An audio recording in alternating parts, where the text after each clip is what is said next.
The drought had stretched 3 seasons past reason. Livestock lay with their legs stiff in the dust, their hides puckered tight like old drums. The prairie's once golden skin cracked open to reveal bone-dry earth beneath, and men's faces grew as hollow as their barns. Out in the flats north of Salado Ridge, the wind cut through cedar and mesquite, whispering of things taken and never returned. John Holt's boots made no sound as he walked across his land, what was left of it. Fence posts leaned like drunks, their wires snapped by horned skulls too stubborn to lie still. His hands, still scarred from the fire that had taken his home 2 winters prior, clutched a jug of kerosene. The outbuilding, the last structure not eaten by wind or debt, was next. He poured slowly, the liquid pooling like shadow, then stepped back with a match trembling between 2 fingers. He never struck it. The whinny of a horse and the distant clatter of wagon wheels paused his motion. He looked east, past the rise where dust always moved faster than reason. What he saw turned his blood cold and furious all at once. A covered wagon flanked by 3 riders, and at the front, riding tethered like livestock, was a woman, white dress mudded to the knees, wrists bound to the saddle horn, her long hair unpinned and snarled from the ride. She was young, pregnant, and her eyes, even from a distance, stared forward with the brittle clarity of someone who had seen too much. They were headed to Abilene. John had seen enough auctions in his life. He knew the price they fetch for a girl like that, especially one swollen with some bastard's child, especially one too dazed or too proud to cry. He let the match fall into the jug. Flames rose, then roared. He walked back to his cabin, loaded the Sharp's rifle, and saddled his mule, Esau.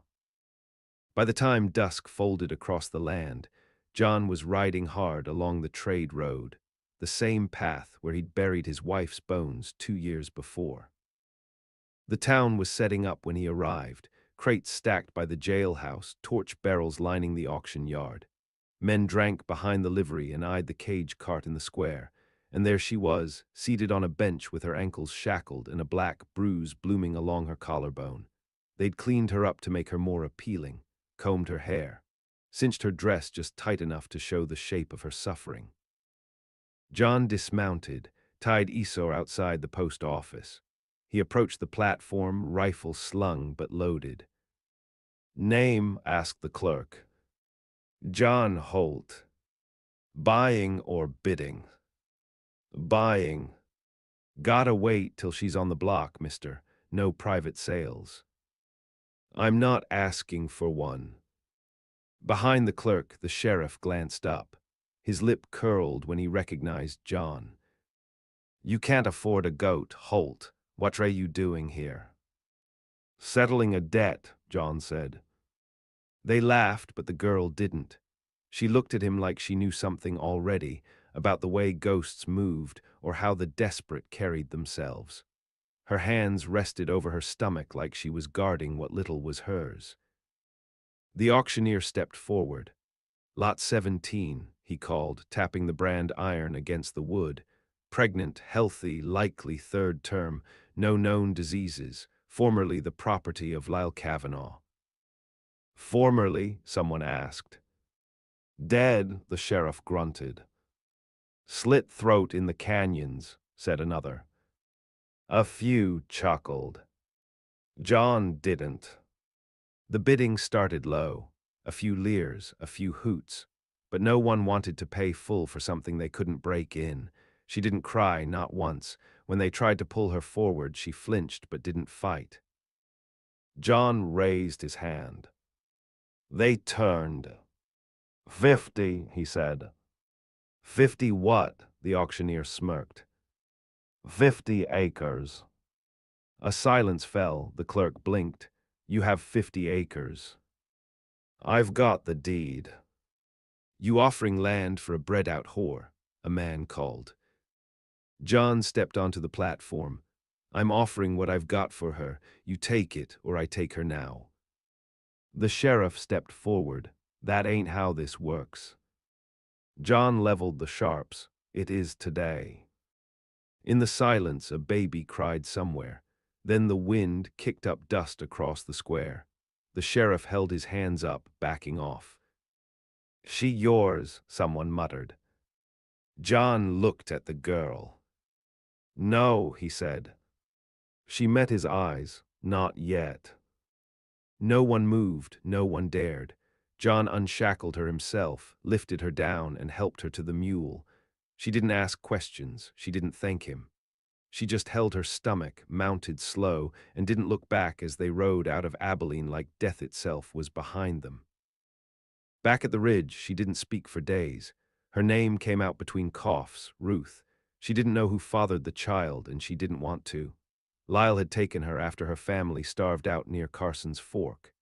She was 14 when he dragged her from the dirt, and 17 now, belly full and eyes older than sin. John didn't ask for details. He gave her the main bed, took the cot, and brought water from the well 3 times a day. She didn't eat much, just sat on the porch and watched the dying sun with a face carved from flint. But one night, after a storm broke, she stood in the doorway while John sharpened a knife and said, "Why'd you do it?" He didn't look up, didn't like the way they looked at you. "That all?" "No." "Then why?" John set the knife down, because no one else did. She watched him, her hands folded tight. "I ain't yours to fix." "Didn't say you were." "I ain't ever gonna be anyone's wife again." "Didn't ask you to be." Silence again. She turned to leave, but paused. "You lost someone." "My wife, then the child." "What happened?" He stared at the knife. "Fire, winter, my fault." And that was all either of them said that night. But something in the room shifted. The air didn't feel as thin. The silence didn't hurt so bad. Ruth didn't run. She stayed through winter. She helped build new fencing when the snow cleared. She cut her hair short and wore trousers when she worked. The child came in early spring, a girl. She screamed through the birth but never once asked for help. John stayed by the door and waited, sweat on his brow like he'd been the one pushing life through. When the baby came, Ruth held it close and didn't cry until the morning after, when John handed her a carved rattle and said nothing. They named her Mercy. By summer, the land began to breathe again. Rain came, crops stirred, but word traveled. Men had seen Holt ride into Abilene and leave with what they'd wanted for themselves. Kavanaugh's brothers weren't forgiving men. They weren't the kind to forget a debt paid in land and blood. And John, though stronger now, knew peace was a short reprieve. The past has long legs, and vengeance never sleeps. The sun hung lower that year, or seemed to. Summer settled over the ridge like a hot breath, heavy with the scent of cedar and dry wheat. John worked the fields with new urgency, his hands leathered and back bent from long days. Ruth worked too. She tied Mercy to her back with a length of feed cloth and moved through the dirt like she'd been born to it. No wedding ring, no soft dress, no cooed lullabies, just the steady rhythm of survival. They didn't speak of what they were to each other. She slept in the main room still, Mercy in a cradle John had built from a broken barrel.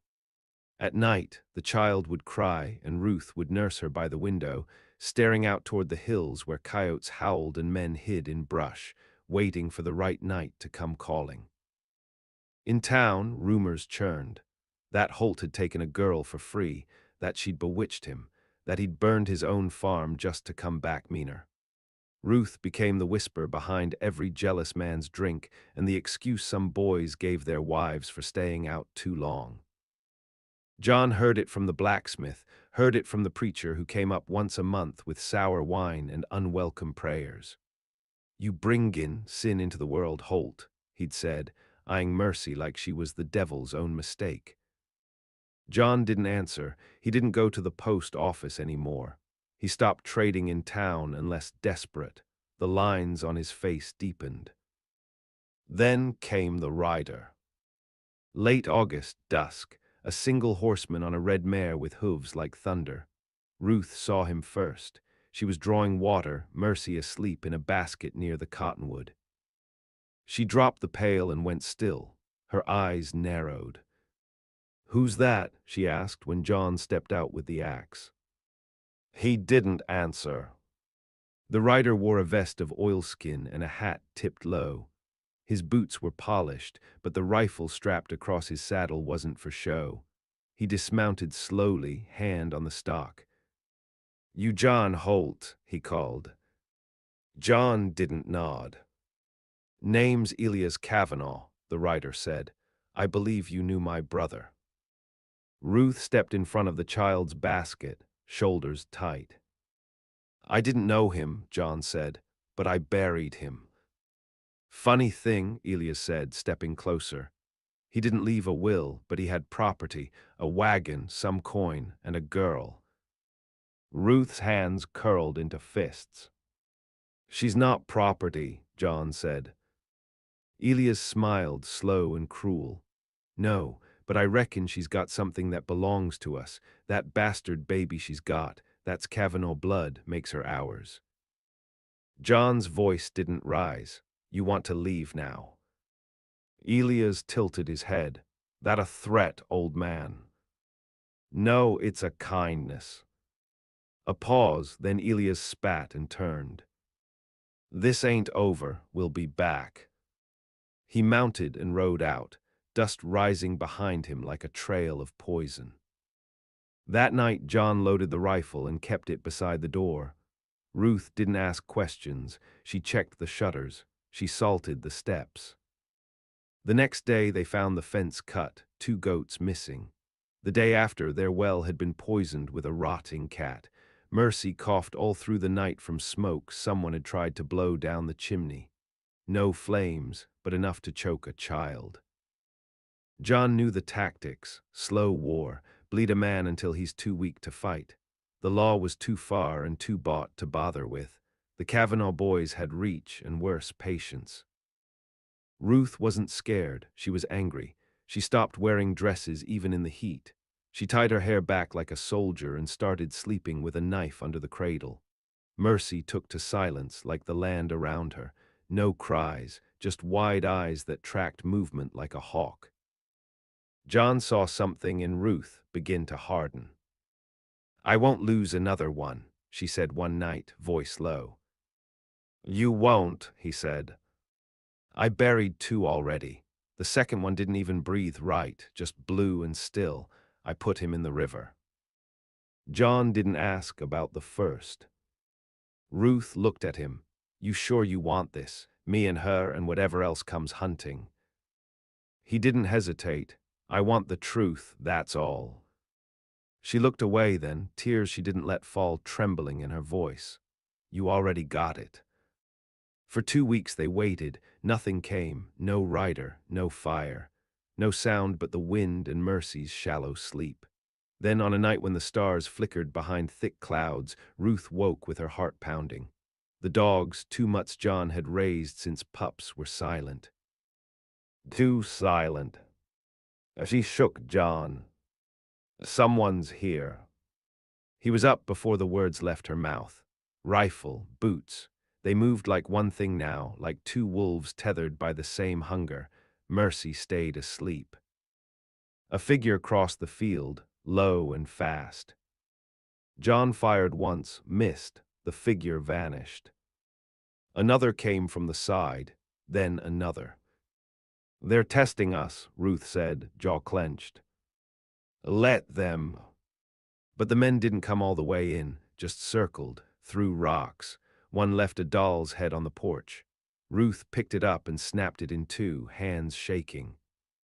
"You ever kill a man?" John asked the next day as they buried what was left of the dog. Ruth stared at the dirt. "No," she said, "but I watched one die with my teeth in his throat." John didn't doubt it. The next night Ruth waited alone on the porch. Mercy slept behind the fire, and John was in the barn, setting traps with old bare wire. Midnight passed. Then came the snap. A scream followed, high and hoarse, full of blood. John ran. Ruth was already at the door with her rifle drawn. One of the Kavanaugh boys lay in the brush, caught in the wire. His leg was nearly severed, bone showing. He gurgled something, but John didn't hear it. Ruth raised the rifle. He raised a hand, gasping. Please, the boy wheezed. Don't. Ruth didn't speak. She didn't blink. She looked at John. You want to bury another one? She asked. He shook his head. So she pulled the trigger. The body fell still. The air went quiet. John dug a hole that night under the pecan tree. Ruth didn't help. She sat with Mercy and hummed something broken. I ain't going back to what I was, she said. You're not. I won't be used again. You won't. And in the dark, with the smell of blood and dirt fresh on the wind, she looked up at him, not as a woman asking for rescue, but as something risen from ashes, too sharp now to bend. We end this, she said. John nodded. They didn't sleep. By morning, they were packing. They left before dawn, fire smoldering in the hearth and no note left behind. John strapped Mercy to his back. Ruth rode with the shotgun balanced across her knees. The mule pulled a cart with salted meat, one barrel of water, and a crate lined with rags, inside which sat all that remained of John's past life, 2 wedding bands, a folded letter in his dead wife's hand, and the land deed he'd never signed over. They headed west, not to escape, but to draw the fire out. Ruth said it plainly, if they want us, they'll follow, and I want them tired when they get here. She, taken to war like it was the only thing that ever made sense. Her shoulders stopped trembling, her jaw set firm. She didn't ask permission anymore. She didn't seek comfort. By the time they crossed Red Crow Pass, the baby had learned to stay quiet even through storms.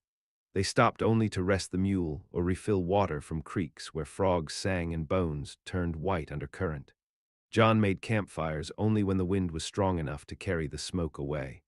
Ruth took watch every other night, eyes fixed on the dark with the cold patience of someone who'd slept beside worse than wolves. By the 4th week, they reached the Badlands. The earth there was sharp, red and white stone rising like the spines of giants long dead. Wind hissed through the gulches and carried whispers across the ridgelines, half bird call, half something older. Few folk lived there. The ones who did knew better than to ask questions. They took shelter in an old mine shack abandoned by silver men who died with dreams in their teeth. Ruth swept the floor, cleared nests, and posted nails across the windows. John fixed the roof with tar and old canvas. Mercy, now crawling, picked her way through the dirt with a solemn quiet too heavy for a child her age. They stayed through early frost. Ruth caught rabbits. John traded what pelts he had left at a crooked trading post where everything smelled of rot gut and oil. Word traveled even there. You the one got a girl from Abilene? A man asked once, sharp-eyed and pale. John didn't answer. He didn't need to. The man tipped his hat, but his smile was thin. They're looking, boys from back east. Want her back bad.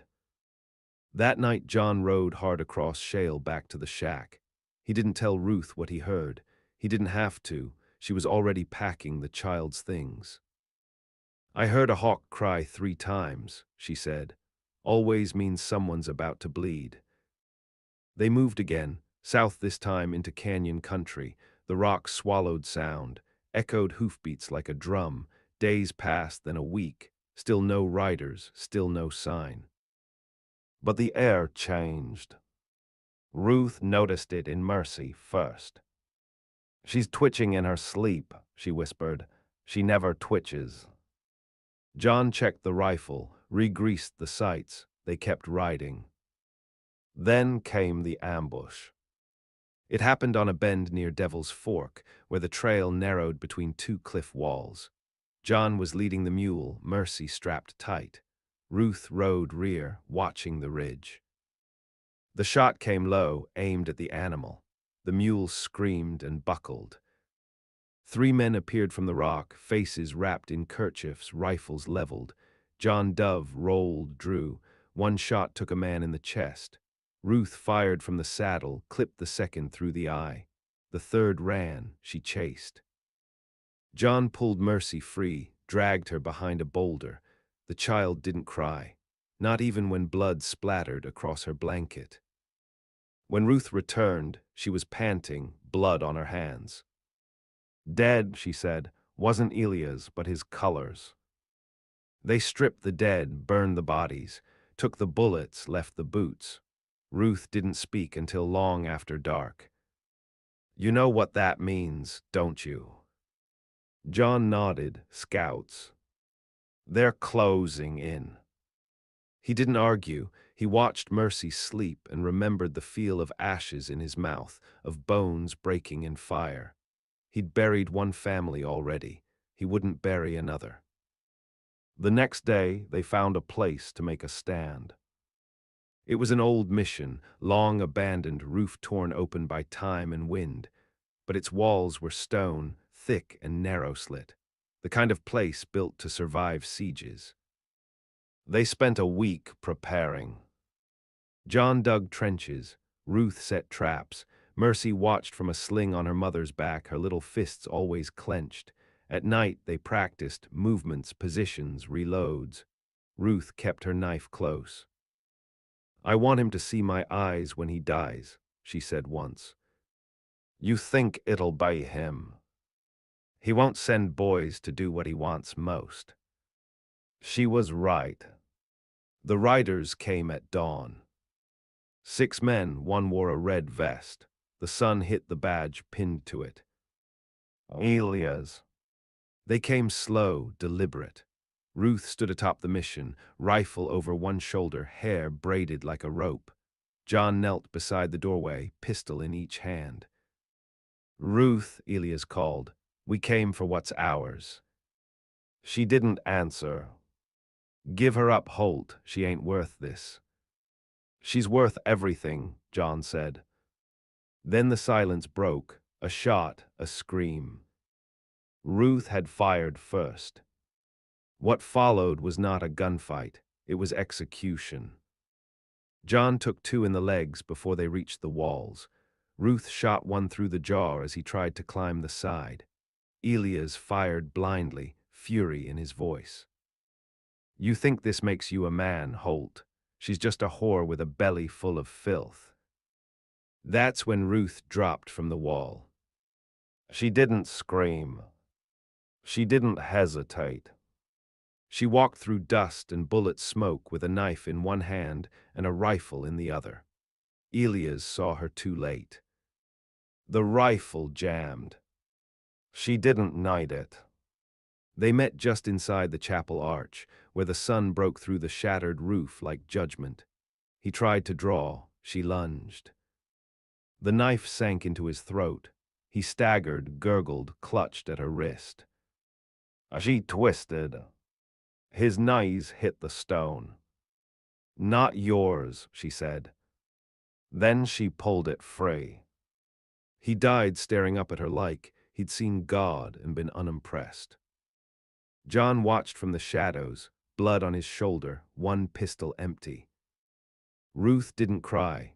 She just dropped the knife, stepped back into the light, and reached for her daughter. Mercy cooed. The wind shifted. It was over. They buried the bodies behind the chapel, said no prayers. Ruth burned Elias' badge. When they rode away 3 days later, they didn't head back east. They didn't need land. They didn't need a deed. They had each other, and they had the truth of what they'd done. Not for justice, not even for vengeance, but for something harder to name. Redemption, maybe.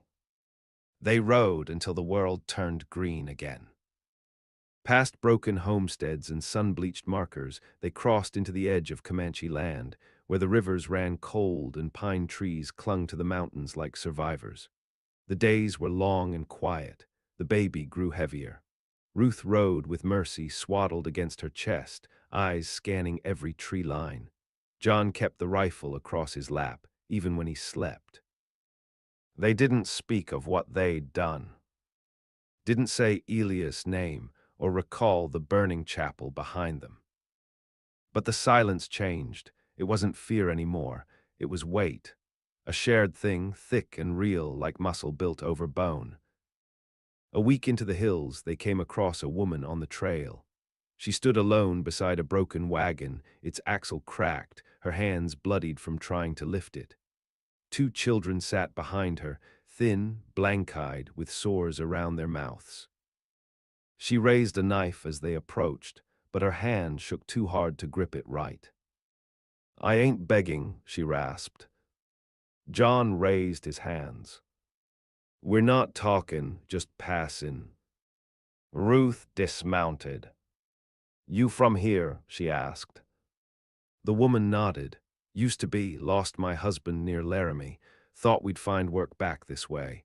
Wagon wheel gave out, been 2 days, kids haven't eaten." Ruth didn't ask for proof. She handed over jerky, then led the mule forward. "We'll ride with you to the next town," she said. The woman blinked, then lowered the knife. John said nothing. By the time they reached Cedar Hollow, the kids had started to smile again. The town wasn't much, just a mill, 2 cabins, and a church, but it had food and it had people, and no one asked questions. The woman's name was Ella. Her children were David and Bate. When they tried to say goodbye, Ruth didn't let them. "We've got room," she said, motioning toward the cabin they'd taken over, half collapsed but dry. "And hands make light work." John knew then they weren't running anymore. They were building something. He didn't know what or how long it'd last, but he felt it. They repaired the cabin, raised new fence. John trapped fur for trade. Ruth helped Ella with sewing in the small garden behind the church. Mercy began to laugh, first once, then often. It was the sound of wood smoke and fresh bread in days that passed without fear. But nothing lives clean forever. One night after supper, a rider came in from the east, dust on his coat, a U.S. Marshal star on his chest. He didn't ask to come in, just knocked once, then entered. "You John Holt?" he asked, voice hard. John stood slowly. "Used to be." The marshal held out a folded paper. "Warrant for murder, 3 counts, name's Elias Kavanaugh at the top." John didn't flinch. He come looking for a pregnant girl he'd kept in chains. "You call that murder?" "I don't call it anything, but I'm here to bring you back." Ruth stepped forward. "If he goes," she said, "I go." The marshal looked at her, then at the child on her hip. "That's your girl." "No," Ruth said, "she's mine." The man hesitated. The air thickened. "You fight back," he said slowly, "and I'll bring you in dead, but I got no wish to orphan another baby." John looked at Ruth. He didn't say goodbye, just kissed Mercy's forehead and walked out with his hands open. The marshal tied his wrists. They left at dawn. The town stood quiet. Ruth stood on the porch, not crying.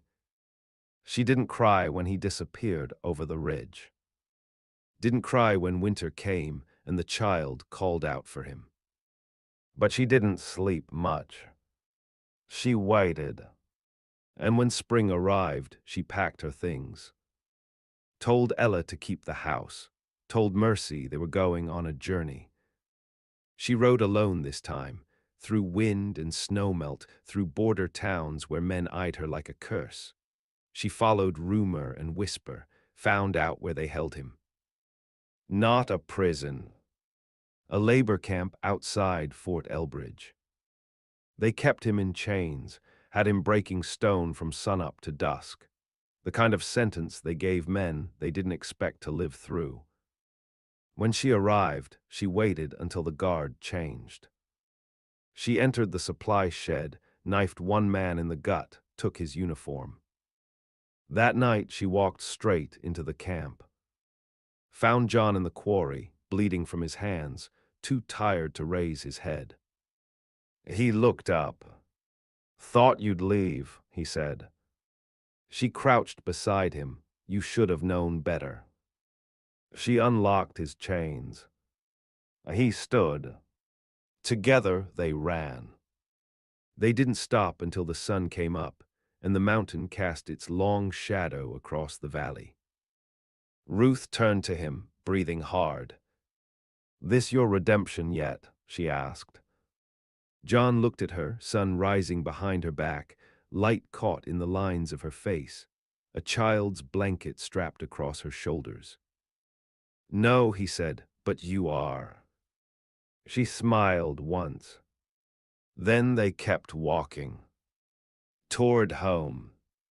The high valley they settled in sat nestled between two black ridgelines, where snow held longer and the wind smelled like iron. Nobody came that far unless they meant to vanish. That was its appeal. Ruth didn't want visitors. John had no use for them. And Mercy, now nearly 2 years old, spoke only in murmurs and gestures, as if she too understood the danger of being known. They built again, not just shelter, but walls. A real home this time. Stones hauled from the riverbed, timber stripped from fallen spruce. It took them all summer. Ruth's hands bled, John's back cracked like old leather. But when it was done, they had something no fire could claim. A cabin that faced east, with a garden behind it and 3 graves beneath a bent cedar where Ruth placed river stones each time the snow melted. One grave held no bones, just a name carved in the old tongue. The child she drowned in silence, the one she never spoke of again. By fall, they had a cellar dug and shelves lined with jars. Ruth took to canning like it was sacred work. Mercy tottered through the doorway barefoot, cheeks full of apple slices, hair tangled with bark and old clover. John hunted. He came back one evening with a buck too large to drag alone, eyes hollowed from the chase. "You're limping," Ruth said. He sat with a grunt, got caught in a rock break, tendons tight. She knelt and unlaced the boot without asking. "Been 10 days since you slept right," she murmured. "I dream of it sometimes," he admitted. "The fire, the auction yard, the sound Elias made when you cut him." She didn't flinch. "You regret it?" she asked. "I regret letting you do it alone." They sat that way in the quiet, the air sharp with the smell of blood and pine pitch. He watched her hands, how they wrapped the cloth tight, how they didn't shake. "I'm not your debt," she said. "I know. I'm not your penance. I know that too." She leaned back, looked at him. "Then what am I?" He didn't answer for a long time. The wind blew in through the open door. Somewhere outside, an owl called. "You're what's left," he said. She didn't smile, but she didn't look away. That night, she lay beside him. For the first time, not out of fear or obligation, but because it was cold and because there was no more pretending they hadn't built something together from the bones of what the world tried to bury. Winter came like a siege. Heavy snows pinned the valley shut. They lived by candlelight and old firewood, their breath fogging the glass. Mercy grew talkative, soft-voiced and clever. She took to carving things, wood animals, dolls with strange eyes, and Ruth encouraged it. John fixed traps. He taught the child how to track rabbits, how to listen for the way wind moved through trees before a storm. But even in that cold silence, the past had teeth. One night, while Ruth was boiling water, and Mercy slept with her arms thrown wide like a small saint, John stood by the window and stared down the valley. "What is it?" Ruth asked. He didn't speak. Then she saw it too. Smoke. Thin, gray, rising too steady to be from a lightning strike. She took the rifle, he took the axe. They followed the trail at dawn, Ruth leading, John a step behind.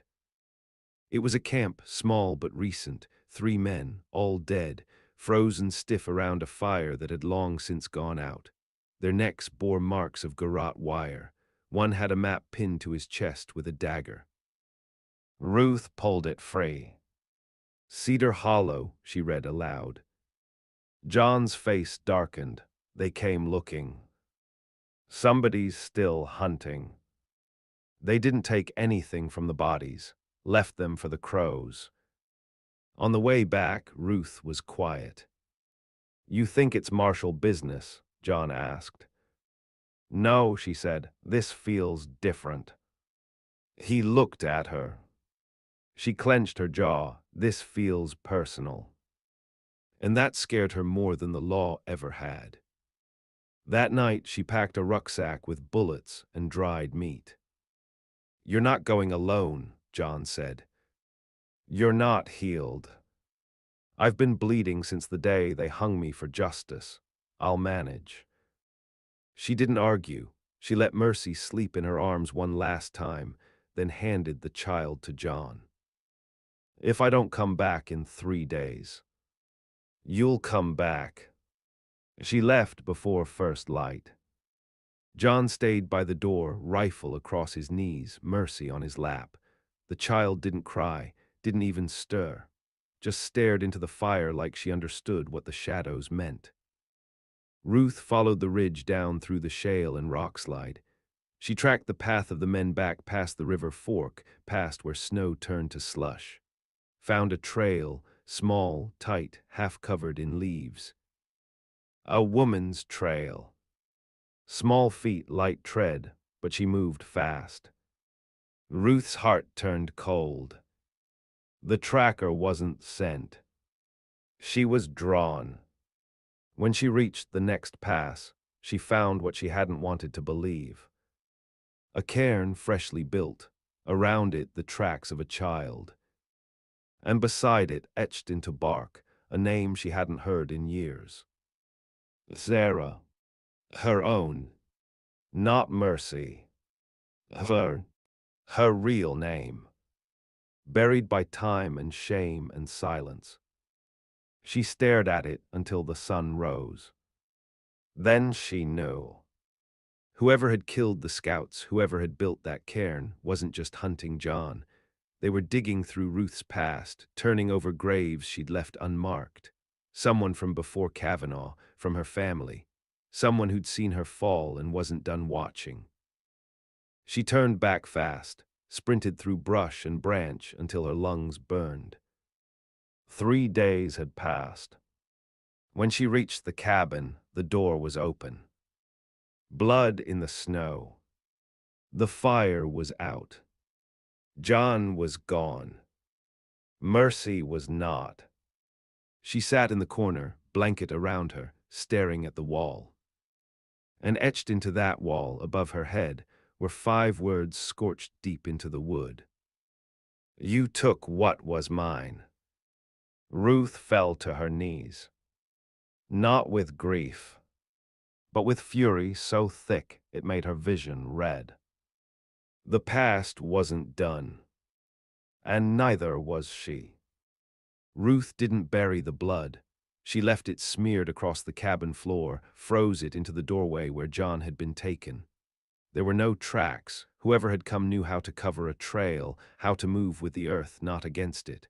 But they'd made one mistake. They'd left the child. Not out of mercy. Out of cruelty. Ruth cleaned Mercy's face with melted snow. The girl didn't cry, just looked up with wide, waiting eyes. Ruth wrapped her tight in deer hide, tucked her under the hearthstones where it stayed warm even when the fire died down, and whispered into her ear. 3 nights I'll be back. Mercy reached out once, tiny fingers curling around Ruth's scarf. She let them go.